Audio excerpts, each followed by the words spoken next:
Okay, here's part 2 of the review sheet. So which of the following is a reference angle of 230 degrees? Well, I'm crossing that out and that out. Can't have negative reference angles. So right now I have either to choose from 50 or 30.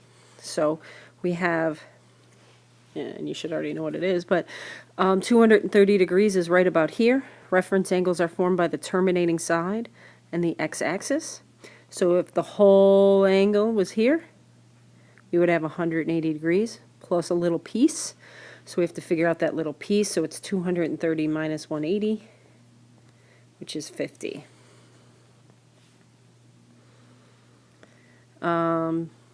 Sketch the angle in standard position and state the quadrant the terminal side lies in. Okay, so for this one, 220 degrees. This is 90, 180, 270. It's somewhere in here. There's the angle. It winds up in quadrant 3. All right, so I'm working my way over here. I think this is negative 340, so same deal with this one. It's negative, so it's going down. So this is negative 90, negative 180, negative 270, and then negative 360. So it lies somewhere between negative 270 and 360, so right about here. So that's the sketch. Remember, you have to have the arrow here and here, and it has to go down, so or clockwise. So it would be wind up in quadrant 1. Any more on this page? I guess not. Sorry. 26. For the given angle, sketch the angle in standard position, then sketch its reference angle. So when we do that, we should convert this. Remember, you have to multiply this times 180 over pi. Okay, I'm just going to make this a little bigger. So it's 180 over pi, and when I do that, I get 45, negative 225. So I know negative 225 lies right about here. So that's that angle. What does it want me to do again? Sketch the angle. So that's the angle, negative 5 pi over 4. Label the reference angle, so it's right here. So that would be the alpha that they want, the A, whatever you want to put there. And then we actually, part B is you actually have to find the reference angle. So we have to actually find what that angle is. So it's, I just got to cut out that negative 180 degrees. So it's negative 225 plus 180. I get negative 45 degrees, but we know it can't be negative. It's got to be positive. So it's positive 45 degrees. We're just measuring in a different way. The answer is in radians. I mean, the question's in radians, so the answer should be in radians. Converting that, 45 is pi over 4.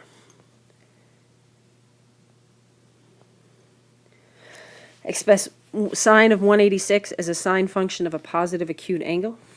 So basically, you just want to make this a positive acute angle, so less than 90 degrees. So that means that's your Q for reference angle. Okay, but the only difference is positive 186 would be right about here because this is 180. So this is in quadrant 3. So this is our box line box. That's what I do, but obviously you don't have to write those two things. So since we're in the T section, we know sine is going to be negative. We know this is going to be sine right here. And then 186, the reference angle there is just 186 minus 180. So it's 6 degrees. So negative sine of 6 degrees. These two are this and this. If you plug those both in the calculator, you should get the exact same thing. Same deal with cosine of 510. We want to write it as a positive acute angle. So 510, you got to figure out where that is. So you subtract 360. You should get 150 degrees. So it's coterminal with an angle of 150 degrees here. So the reference angle would be here. So it's 150 So this whole thing would be 180. So I want to do 180 minus 150, which is 30 degrees. So I know the reference angle is 30 degrees. But I know I'm in quadrant 2, so I know I'm in the S section. So cosine needs to be negative there. So this is box line box. I just didn't write the box line box. Again, putting cosine 510 and negative cosine of 30, you would wind up with the same thing. And you just have, this has to be a positive acute angle. So that's why I couldn't leave 150. I had to put 30 because it's got to be less than 90. Okay, so now we have same deal for this one. Positive acute angle. So 264 is right about here because this is 270. A little messy, but so this is quadrant 3, so this is the tangent section. So we know cosecant is the same as, has the same sign as sine. So it's negative cosecant, and then the reference angle would be cutting out the 180, so 264 minus 180 is 84, I think. So it's negative cosecant of 84. So finding the exact value, you do have to know these by heart. So you do have to know what the tangent of negative 240 is, but you only really need to know your chart, 30, 45, and 60 chart. Because if I do the box line box, I figure out whether this one goes along with 30, 45, or 60. So negative 240 is, remember this is negative 90, etc. So 240 is somewhere up here in that quadrant. So I'm in the S quadrant. So tangent has to be negative. And what's the reference angle for negative 240? Add 180 to it. Add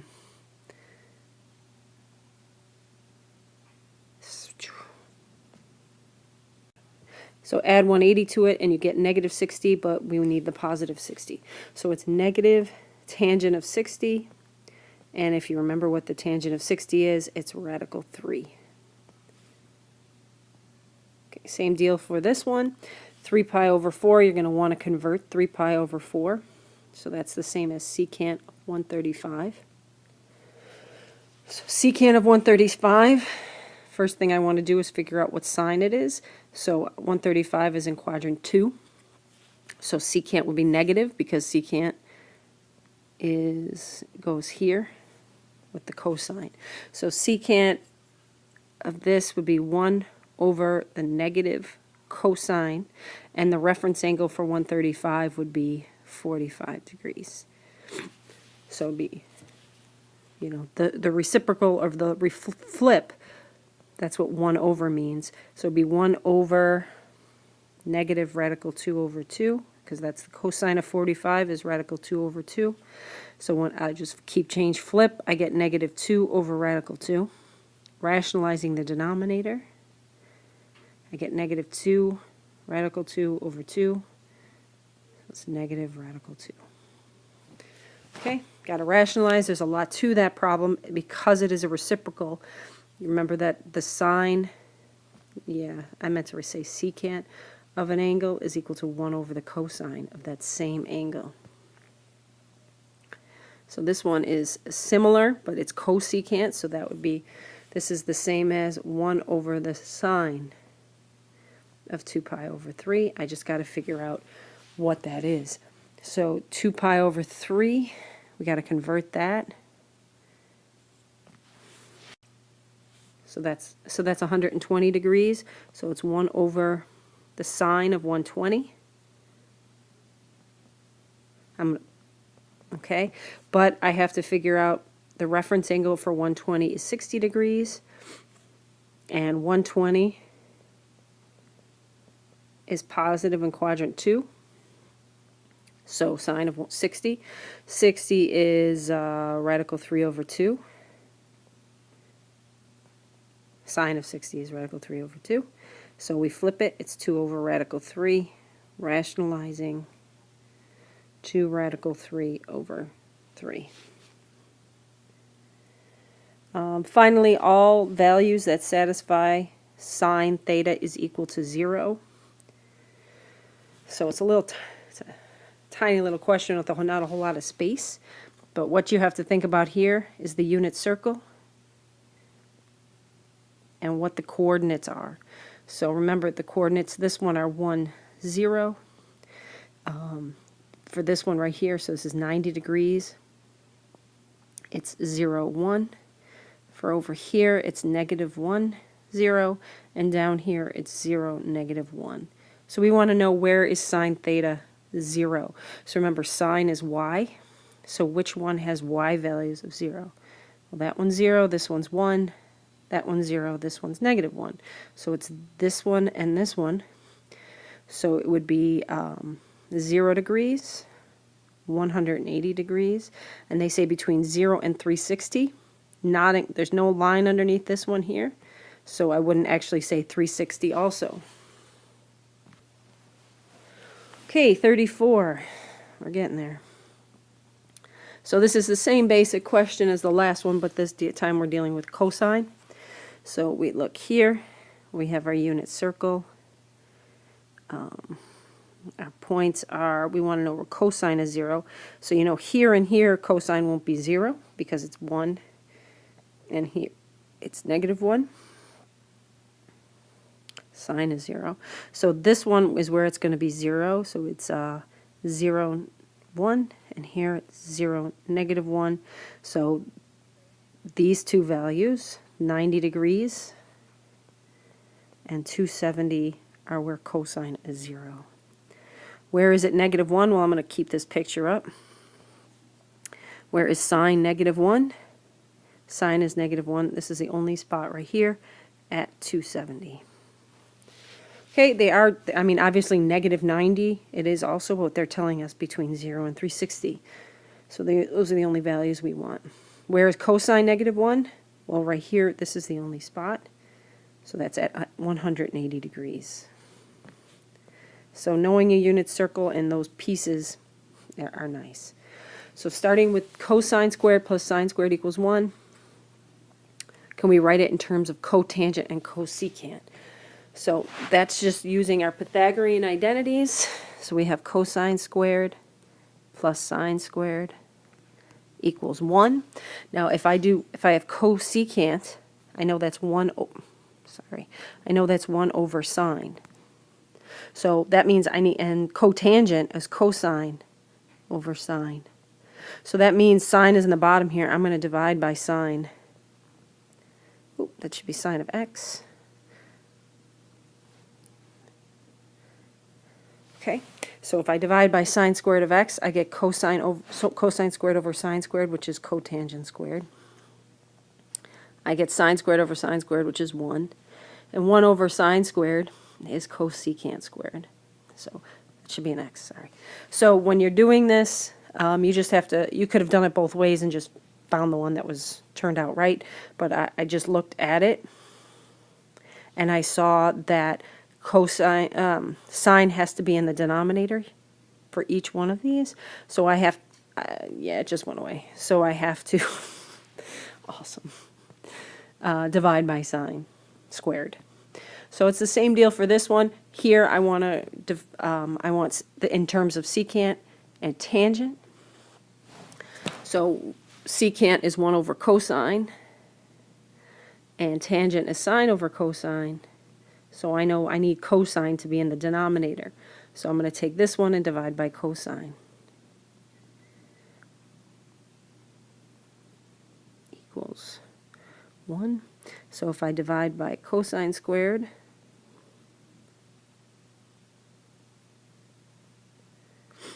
okay, this is 1. Sine over cosine is tangent squared. And 1 over cosine squared is secant squared. Okay, so they just want to know if you can derive the formulas from your original Pythagorean identity right up here. Do you know what to divide by? Do you know to divide? So a wedge of pizza is cut from yeah, okay. The pizza's radius is 6 inches. That's nice. Most times they use Gibbs diameter. So this is 6. The rounded edge of the crust piece measured 4.2 inches. So what is the angle of this pointy end right here? Because I care about that when I eat pizza. I really do. So we know this anytime you're mentioning arc, the arc here, you got to use S equals theta R. So S is the arc length, 4.2. I don't know what theta is, and R is 6. So I'm going to divide by 6. So I get 0.7. I feel like we did that one recently. What is the length of an arc that subtends a central angle? Okay, you see the word arc, you use your SOR. So I need a circle. I don't know why I did that, but I need a circle. Central angle of 2.3 radians. So that's 2.3. The circle has a radius of 7. Do we know what this arc length is? So S equals theta R. Put it in the right spot. We don't know what S is. Theta is 2.3 and R is 7. So 2.3 times 7, 16.1.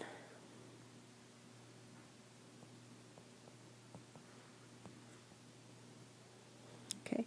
What is the length of an arc that subtends a central angle of 82 degrees?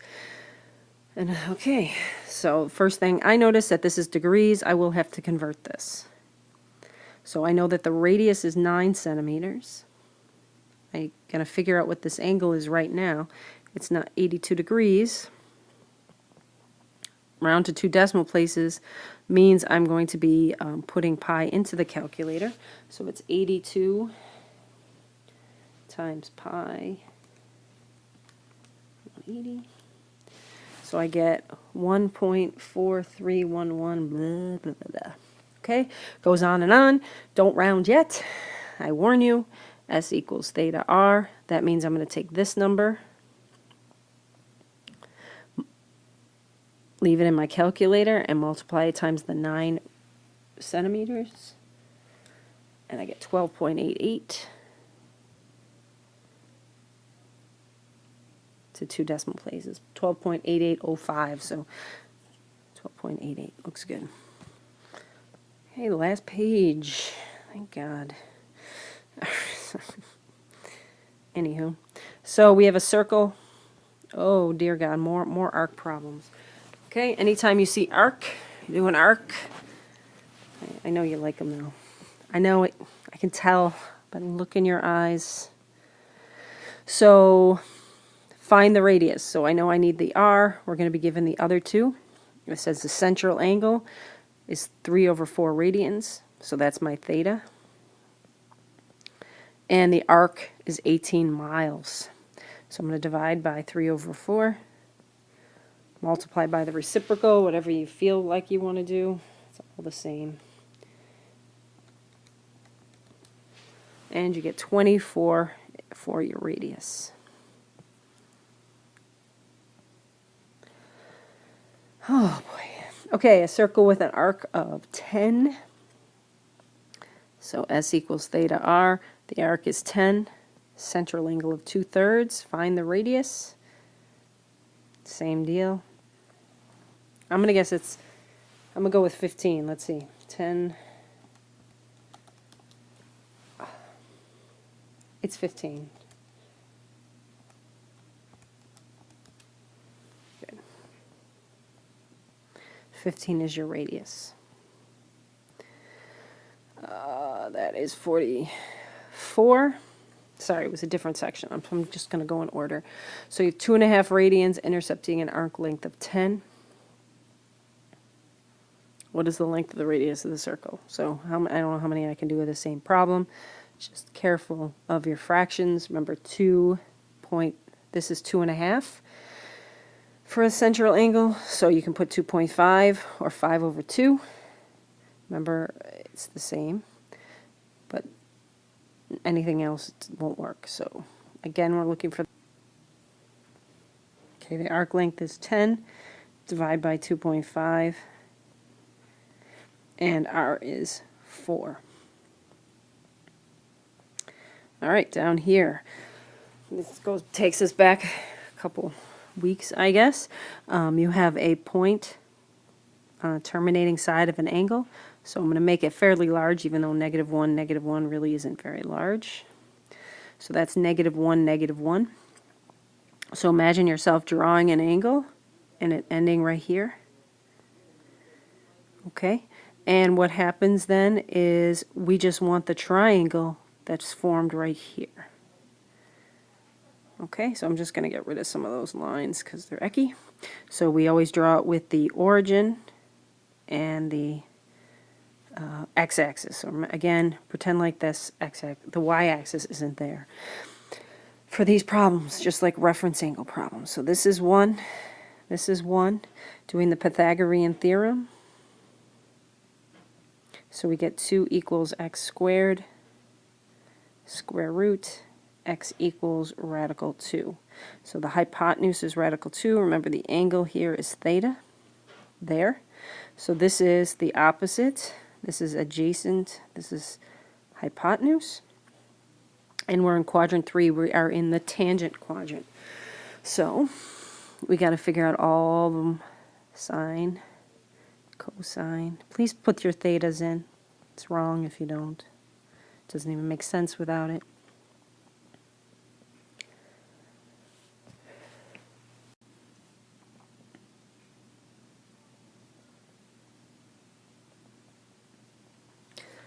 Okay, doing this problem, we are in the tangent quadrant, so only tangent is positive. Sine in cosecant negative, and these two guys are negative. Okay, when we're doing these, sine opposite over hypotenuse. Flip it for this cause. This one opposite over hypotenuse, again, same exact thing. Tangent is 1 over 1, which is 1 there and there. Now, we do expect you to understand how to rationalize a denominator. So these two, sine and cosine, that have radical 2 in the denominator, you should be able to rationalize it by multiplying the top and the bottom by radical 2. So I get negative radical 2 over 2. And this one would be the same thing. Negative radical 2 over 2. But since you flipped it early, you don't have to rationalize that one because it's just radical 2, or negative radical 2 in this case. Okay, little nicer numbers here. -6, 8. So I'm going to draw my triangle. -6 is here-ish, 8 is here-ish. Okay, so the point goes through, whatever. So I'm kind of going through the words here. So this is 6, and this distance here is 8. So remember, we draw from the point to the x-axis and the point to the origin. Theta is always there. So that's 8, that's 6. Pythagorean theorem, by magic, we get 10. Okay, so if you don't know how to do the Pythagorean theorem, you do. Just do it. You got it. I know you do. So what we have here, this is our opposite, this is adjacent, and this is hypotenuse. So when we're figuring these out, we got to figure out sine, cosine, tangent, and, you know, the reciprocal guys.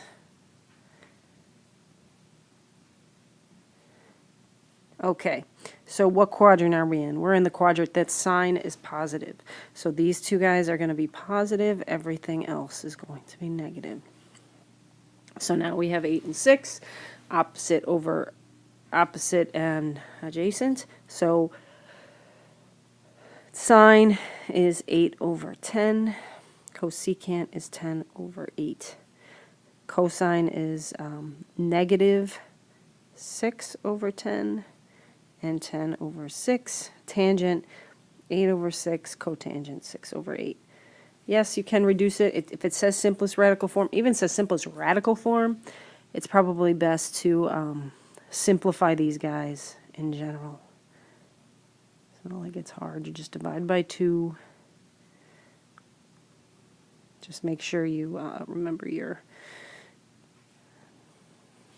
Yeah, just in general, just remember, because apparently I don't. So this is negative 4 over 3, negative 3 over 4. Alrighty, I think that's it, right? Is there more? I don't even know. I think that's it. All right, have a good day.